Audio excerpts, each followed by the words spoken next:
প্রচন্ড ঝড় বৃষ্টিতে গাছ থেকে পড়ে যায় একটি শালিক পাখির বাচ্চা। তখন তার বয়স ছিল মাত্র 2 দিন, আর সেটি নজরে পড়ে নবম শ্রেণীর শিক্ষার্থী সমীর বাড়িকে। সঙ্গে সঙ্গে পাখিটি উদ্ধার করে সুস্থ করে তোলে সমীর। সেই থেকেই তাদের পরিবারের একজন সদস্য হয়ে গেছে পাখি টুসু। গত 1 বছরে মানুষের সান্নিধ্যে থেকে শিখেছে নানান কথা। তোমার নাম কি? তোমার নাম?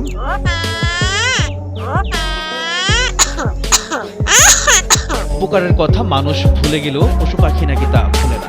এর জলজ্যান্ত দৃষ্টান্ত ভারতের পশ্চিমবঙ্গের দক্ষিণ 24 পরগনা জেলার পাথর প্রতিমা ব্লকের রামনগর আবাদ এলাকায়। বছর আগে একটি শালিক পাখি কুড়িয়ে এনে লালন পালন করতে থাকেন স্থানীয় হরিপ্রিয়া হাই স্কুলের নবম শ্রেণীর শিক্ষার্থী সমীর বাড়ি। পাখিটিকে মানুষের মতো করে কথা বলা শেখান। আদর করে পাখিটির নাম রাখেন টুসু।